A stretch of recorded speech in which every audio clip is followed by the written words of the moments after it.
Oke, bismillahirrahmanirrahim. Assalamualaikum warahmatullahi wabarakatuh. My name is Fauzan Abdullah Fardul Rahman and I'm from 11 TKJ. In this video, I will make a video about Khulafa Rasyidin. And why I'm making this video, it's because I'm talking bahasa in the government of IDN boarding school, and it's a punishment from Mr. Reza to me to make a video about a storytelling video about the companion of Prophet Muhammad. So in this video I will talking Khulafa Rasyidin.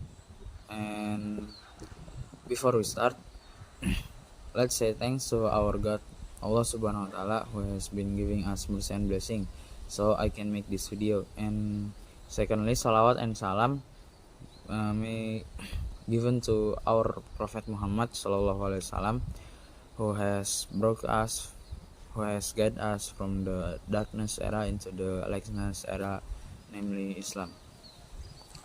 So after the Prophet Muhammad Sallallahu Alaihi Wasallam died, his struggle to continue Islamic law was continued by four friends. They later became known as Khulafa Rasyidin. Khulafa Rasyidin are four major leaders in early Islamic history who are considered by many Muslims to be the direct successor of the Prophet Muhammad SAW. They are Abu Bakar As-Siddiq, Umar bin Khattab, Utsman bin Affan, and Ali bin Abi Thalib.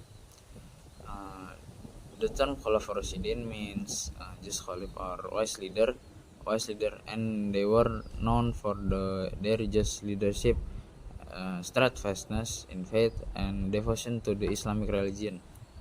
Their role was very important in the formation and spread of Islam in the early period after the death of the Prophet Muhammad SAW. The first Khulafa Rasyidin is Abu Bakar As-Siddiq, whose full name is Abu Bakar bin Abi Quhafah, is one of the most important figures in Islamic history. Abu Bakar was born in 573 before Hijriah in the city of Mecca, which at the time was part of the Arabian.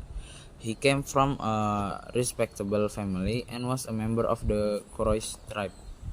Before converting to Islam, Abu Bakar was known as a successful trader and had a good reputation among the Quraysh tribe.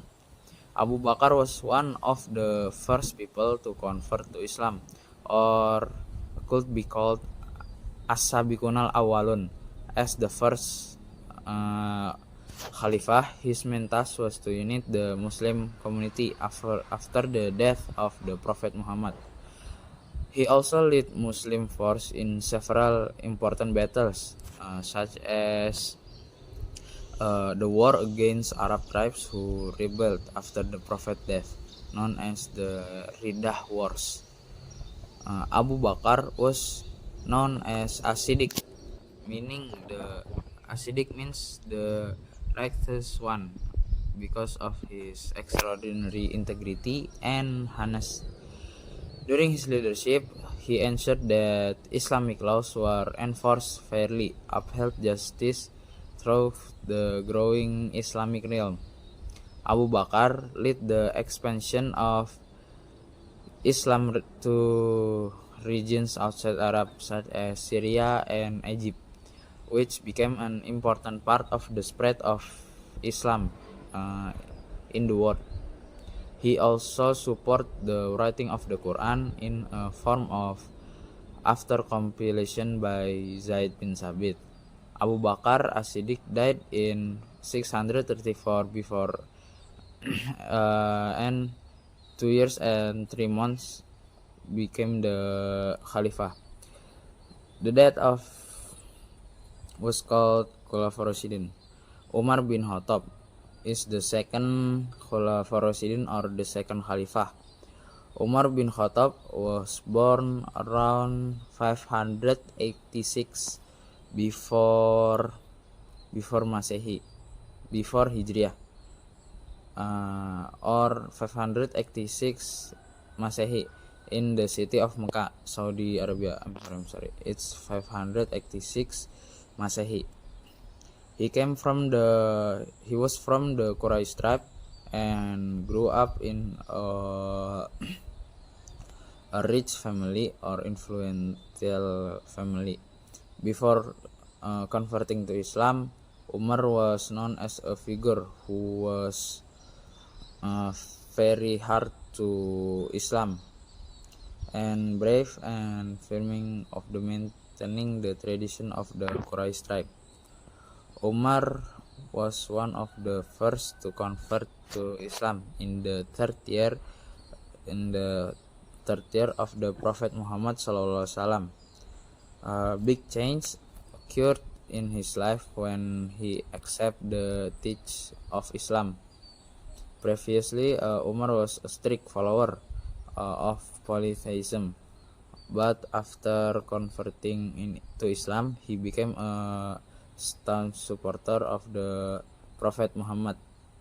Umar's wisdom and leadership in Islam was highly appreciated, and the Prophet Muhammad SAW once prayed that Allah would provide guidance to Umar. His leadership period is known for the massive expansion of Islam. New territories were conquered, including Egypt, Syria, and the last one is Persia, all of which become important parts of the Islamic religion. Umar also introduced many reforms in government and state administration, including a fair judicial system and a better taxation, a better system. Umar was a simple man who did not indulge in luxury, or he just lived in a normal house like us, not because he is Khulafaur Rasyidin then he will live in the luxury house. He's not like that. He's a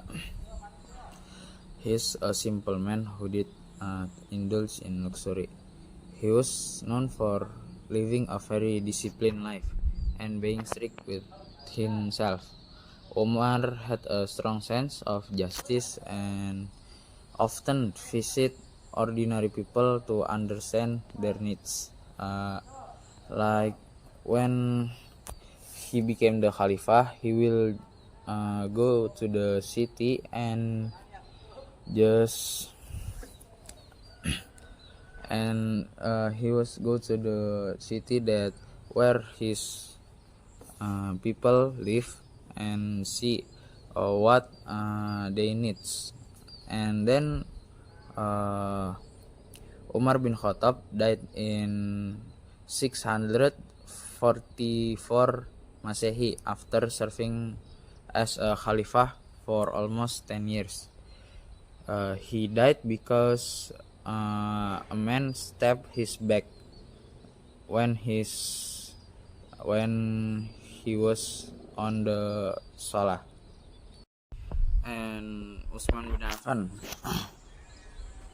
was born in 576 Masehi, was a prominent figure in early Islamic history. He was born in Mecca, Arab Saudi, and was an early convert to Islam, or As-Sabiqunal Awwalun. Utsman was known for his integrity, and he was rich, earning him the name of Dun Nurain, or possessor of two lights, because he married two of Prophet Muhammad's daughters or child. And in 644 Masehi, after the assassination or after Umar bin Khattab or the second Khalifah died, Utsman became the third Khalifah of Islam. he became the Khalifah of Islam, and it's not easy because he needs to expand more of the Islamic empire, economics reform, and most importantly, he complete the Quran. He leads to complete the Quran. Osman ordered the collection and standardization of the Quranic revelation into a single written form, uh, ensuring the preservation of the Quran for the future generation. So, and he was being assassinated in 656 Masehi. And so that was for the storytelling from me, and thank you. Wassalamualaikum warahmatullahi wabarakatuh.